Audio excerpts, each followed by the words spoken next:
Learning English podcast. Welcome to the deep dive. Today you're diving into something pretty relatable, I think.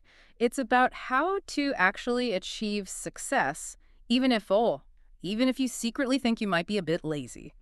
That word lazy, it definitely resonates, doesn't it? It does. And look, before you picture someone just glued to the couch, we know that lazy feeling, it shows up in lots of ways. Oh, absolutely. It could be, procrastination, Yeah. putting things off, or maybe feeling totally burned out. Yeah, or just lacking that spark, that motivation to even begin. Sometimes it's even perfectionism, weirdly enough, stopping you from starting at all. It's that gap, isn't it, between what you want and having the energy or the drive to actually make it happen. Exactly. And that's really the core of this deep dive. It's for anyone who's had a goal, a really good idea maybe, and then that little voice pops up saying, ugh, sounds like hard work. Right. I just can't be bothered right now.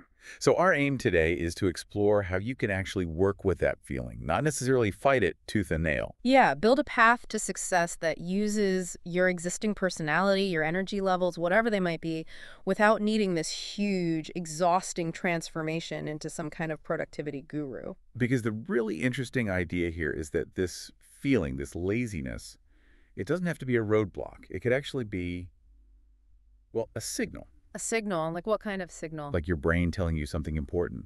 Maybe you're overwhelmed. Maybe the goal isn't clear enough. Or maybe it's just not something you really care about deep down. Or maybe you're just plain tired and need a break. That too. Absolutely. Yeah. It could just be a need for rest. So instead of judging it instantly. We should maybe get curious about it. Precisely. Challenge that negative view we have. Lazy feels like such a failure word, doesn't it? Totally. We've heard it our whole lives. Don't be lazy. But what if it's just information? What if feeling that resistance means your brain is flagging something? Maybe the task feels too big. Or you lack direction, like you don't really know what the next step is. Or maybe you're trying to force yourself into something that just doesn't align with you. Feeling lazy is human. Okay, so if it's a signal, how do we work with it? That leads us to this idea you mentioned, the lazy genius method. Yes, the lazy genius. It's not about doing nothing, let's be clear. Yeah. It's about doing the right things, the important things, in a smart way, with minimal resistance. Doing more by kind of doing less, but smarter. Exactly. And there are these 10 core principles that guide it. The very first one tackles that initial hurdle head on, makes success ridiculously easy. Ridiculously easy? How easy are we talking? Like almost laughably easy. So easy, your brain doesn't even bother fighting it. It's about overcoming that initial inertia. Okay, give me an example. Like if I want to write a book. The micro step might be, write just one sentence today. That's it. One sentence, really? Yes. Or want to get healthier. Drink one extra glass of water. Want to start an online side hustle? Post one product review this week. Ah, okay. So it's about making the act of starting feel almost effortless. Because starting is often the hardest part, right? It absolutely is. You break down that mountain of perceived effort, and that flows right into the second principle. Which is? Do the bare minimum, but consistently. Bare minimum consistently. Okay, that sounds manageable. It is. It directly challenges that all or nothing thinking. If I can't work out for an hour, I won't bother at all. Right. Or I need to dedicate 3 hours to this project, or it's pointless. Exactly. But think about learning a language. Trying to cram an hour every day might feel impossible and you'll quit. Yeah, probably. But what about just 5 minutes with an app every single day? Over a year, that adds up hugely. Consistency beats short bursts of intensity almost every time. So there's small, steady steps. Okay, I get it. Lazy success is still success. Precisely. And to make consistency easier, we have the third principle, use lazy triggers. Lazy triggers, what are those? Like setting traps for yourself? Sort of. It's about using your environment. Setting up cues that makes the good habit the default, the path of least resistance. Okay, like practical things. Yeah, really simple stuff. Like Oh. putting your running shoes right by the bed, first thing you see. Or keeping your water bottle on your desk so it's just there. Exactly. Or using calendar reminders for those recurring tasks you want to build into a habit. You're designing your environment to nudge you gently. Making the good choice the easy choice. I like that. It takes willpower out of the equation a bit. It does. And Principle 4 builds on that. Create low-energy routines. Low energy routines. That sounds appealing already. Right. This isn't about those super optimized, jam-packed schedules. It's about having simple, manageable structures for, say, your morning, afternoon, evening. Why low energy, though? To reduce decision fatigue. That feeling of being overwhelmed by choices all day long, a simple routine minimizes that. So a lazy, friendly morning might just be wake up, water, stretch, maybe pick one priority. Exactly. Nothing complicated. An afternoon might involve one key task, then allowing for actual rest or something less demanding. It prevents that feeling of being pulled everywhere. Gotcha. Less mental juggling. Okay, what's principle 5? Automate like a mastermind. And this is where the lazy tendency can actually be a superpower. How so? Because people who dislike repetitive effort are often brilliant at finding ways to avoid it. They're naturally motivated to build efficient systems. Because doing it manually over and over is annoying. Precisely. So why not invest a bit of effort up front to set something up that runs itself? Like auto-paying bills, that's a lifesaver. Totally. Or creating email templates for common questions, scheduling social media posts way in advance. Right, using tools to do the heavy lifting. Every bit of automation frees up energy later. Makes sense. And Principle 6 tackles the things we just keep avoiding. Outsource without guilt. Ooh, guilt! That's a big one. We feel like we should do everything ourselves, right? This whole self-made idea. Exactly. But that's largely a myth. Success almost always involves support, delegation, tools. You don't have to do it all. So if you hate cleaning or managing emails, Consider delegating it. Your time and mental energy are valuable. Maybe it's hiring someone for a few hours, using an AI tool for research, getting a virtual assistant. it's about knowing your strengths and, well, outsourcing your weaknesses or the things you just plain dread. Yes. Be strategic about where you spend your limited energy, which leads nicely into Principle 7. Focus on high-return habits. High return. Okay, this sounds like the 80-20 rule. Bingo. The Pareto principle. Roughly 80% of your results often come from just 20% of your efforts. The key is identifying that vital 20%. So find the things that really move the needle and focus your energy there. Exactly. Instead of spreading yourself thin, be like a laser. What are the 20% of clients bringing 80% of revenue? What are the 20% of habits giving you 80% of your energy? Focus on those. Makes sense. More impact, potentially less scattered effort. Right. And Principle 8 kind of circles back to the beginning. Embrace strategic laziness. Strategic laziness. I like the sound of that. There's that quote often linked to Bill Gates. Something like, "I'll always choose a lazy person for a hard job because they'll find an easy way to do it." Huh. I've heard that. So it's about actively looking for the easier path, not just defaulting to work harder. Yes, using templates, finding shortcuts, reusing old work, constantly asking, is there a smarter, simpler way to get this done? Okay, thinking efficiently. What's number 9? Use laziness as a filter. This one's quite insightful, I think. A filter. How does that work? Well, if you feel really resistant to a task or goal, like deep down dread or apathy, Yeah. that feeling might be telling you something important. Maybe you're not genuinely interested. Maybe it doesn't align with your values. So instead of just pushing through, you pause and ask, do I actually want this? Exactly. Is this my goal or someone else's expectation? Sometimes laziness is just your intuition saying, wrong path. That's a powerful reframe. Okay, what's the last one? Principle 10. Protect your energy like gold. This is fundamental. Because if you're drained, you're going to feel lazy anyway. Absolutely. Feelings of laziness often spike when our reserves, physical, mental, emotional, are low. So managing energy is key to making any approach work, even a lazy one. So this means saying no more often. Definitely. Saying no to draining commitments, minimizing negativity, prioritizing sleep, that's huge. Movement, good food, actual rest and downtime. You can't run on empty, basically, even if you're trying to be strategically lazy. You really can. It underpins everything else. Okay, these principles are great in theory, but like, who actually does this? Are there real examples of successful lazy geniuses? Oh, for sure. The sources point to people like Warren Buffett. He famously spends a huge chunk of his day just reading and thinking.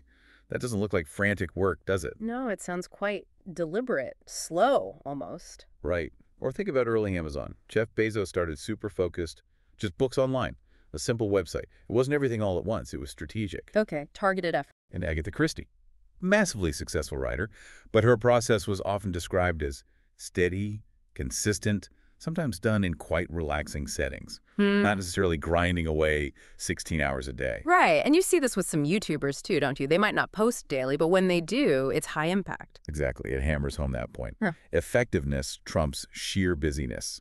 It's about smart work, not just hard work. Okay, so let's say someone listening is thinking, all right, I'm intrigued. How do I actually start doing this? Is there a blueprint? There is, and Thankfully, it's designed to be, well, lazy-friendly. Step 1, pick just one goal. Only one. Not try to overhaul everything. Definitely not. Yeah. That's overwhelmed territory. Pick one single thing you want to improve or achieve first. Keep it focused. Okay, one goal, then what? Break it into those micro steps we talked about. Make the very first action ridiculously small, something you can do in 5 minutes or less. Seriously tiny, like the one sentence or the one glass of water. Yes. Remove that barrier to starting. Then step 3, attach that micro step to an existing habit. Ugh, the trigger idea again. Like, after I brush my teeth, I'll do my one tiny writing task. Exactly. Use what you already do automatically as a launch pad.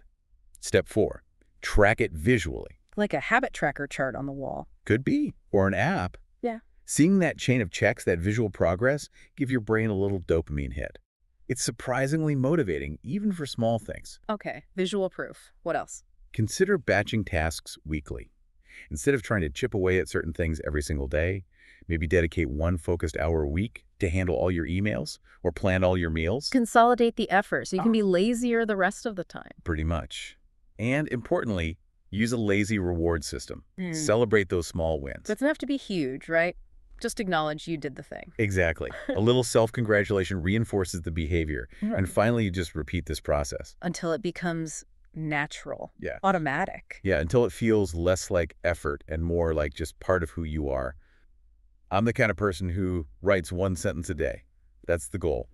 Becoming a lazy genius by identity. Okay, let's shift gears slightly. What about money? Can this lazy approach actually work for getting, well, richer? The sources argue yes, absolutely. In fact, that tendency towards wanting ease can be a huge advantage if you channel it right. Oh, by avoiding hard work. Not exactly avoiding work, but focusing on systems over schedules, instead of a rigid to-do list of make money tasks every day. You build things that work for you? Precisely. Automated systems. Think scheduled social media, email templates we mentioned, using AI tools for content ideas or drafting, things that run consistently with less active input from you day to day. Okay, systems, not schedules. What else? Building assets that work for you. This is key. Things that can generate income more passively. Like what kind of assets? A blog with affiliate links. A YouTube channel where old videos keep earning. An online course people can buy anytime. Investments, obviously. Things you create once or set up once that can potentially keep paying off. Exactly. The goal is to stop trading your time directly for money, as much as possible. Create value that can be sold repeatedly or scaled up without you needing to put in proportionally more hours. Build something that works even when you're being lazy. That's the dream, right? Build it once, benefit multiple times. Okay, but even with systems, some days you just feel blah, no motivation. Any quick hacks for those moments? For the lazy brain? Yeah, a few good ones. There's the 1-minute rule. If a task takes less than a minute, just do it immediately. Don't let it clutter your mind or your list. Oh, I like that. Stop small things piling up. Then there's the 3-frog rule. Pick 3 small tasks you've been avoiding your frogs and do them first thing. Get the yucky stuff out of the way. It builds momentum and gives you a sense of accomplishment early on. Okay, 3 frogs. What else? For focus, try the 90-20 method. Work intensely for 90 minutes, then take a full 20-minute break. Real rest, not just checking email. So work hard, then rest properly. Cycle through that. Yeah, it acknowledges that sustained focus is hard, and proper breaks actually boost productivity overall. Better than trying to push through exhaustion for hours. And the ultimate lazy hack. Probably putting everything possible on autopilot. Bills, shopping deliveries, fitness schedule in the calendar, maybe some meal prep. Reduce daily decisions. Free up brain space. It all comes back to minimizing friction, doesn't it? It really does. And another angle on that is about your environment and tools. Don't fight your nature design for it. What do you mean? Well, if you're always scrolling YouTube anyway, maybe consciously curate your feed. Fill it with educational stuff related to your goals. Channel the habit. If you're always on your phone, use it for language apps or audiobooks. Exactly. Use the tools and tendencies you already have, but point them in a useful direction. Even procrastination can be leveraged. Oh. Structured procrastination. You avoid that one big task by doing other, smaller, useful tasks instead. You're still productive, just selectively. Huh. Okay, that's clever. Procrastinating productively. But, it's also really important to touch on this. Sometimes what feels like laziness isn't about strategy or needing hacks at all. What is it then? It might just mean you're tired, like really tired. mentally, emotionally, maybe even spiritually exhausted. Burnout, essentially, or just feeling ground down. Yeah, maybe due to pressure, fear of failure, maybe you don't truly believe in the goal. And in those cases, pushing for productivity is the wrong move. So what's the right move? Rest, self-compassion, maybe some deeper healing. Acknowledging the exhaustion without judgment before you even think about optimization or productivity, you need to recharge first. That's crucial. You can't build on an empty foundation. Okay, related to that, how does confidence fit in? Does being lazy wreck your confidence? Not necessarily. The sources suggest a lazy path to confidence too. It's built not on huge wins, but on small, consistently kept promises to yourself. Like those micro steps we talked about. Exactly. Start tiny. Promise yourself you'll drink that glass of water and do it. Promise one sentence and do it. Each time you follow through, even on something small, you build a little bit of self-trust. Okay, so confidence comes from reliability, not necessarily massive effort. That seems to be the idea. Small, consistent wins build that belief in yourself. So maybe we need to completely reframe this whole lazy thing. I think that's the ultimate takeaway. What if lazy isn't a character flaw? What if it's actually code for something positive? Like what? Like being energy efficient, being selective about where you put your focus, being purpose-driven, only acting when something feels truly worthwhile, having a knack for finding high-impact, low-input solutions. Seeing it as strategic, efficient, selective, rather than just inactive. Exactly. It's a powerful shift in perspective. So wrapping this all up, the main message really seems to be you don't have to fit that classic hard worker, always on mold to be successful. Not at all. It's about understanding your own rhythms, your own energy, your own inclinations, and then designing your approach with them, not against them. Building your own kind of lazy legacy, a life that feels good and achieves things, but maybe with less guilt and pressure. That's a great way to put it. Accepting your pace, leveraging your strengths strategically. Which leaves us with a thought to chew on, right? How can you, listening right now, be the kind of lazy that gets amazing results? Yeah, how can you redefine success on your own terms? Because brilliance, real impact, it doesn't always need constant hustle. Sometimes it just needs smarts. Success belongs to the smart and strategic, not just the perpetually busy. Well said. So if this deep dive struck a chord, maybe share it. Especially with someone you know who gets called lazy but might just be, a genius in disguise. Encourage them to start small. That first tiny step makes all the difference. Absolutely. Until our next deep dive. Stay calm, stay clever, and keep moving, slowly but surely, towards the life you genuinely desire.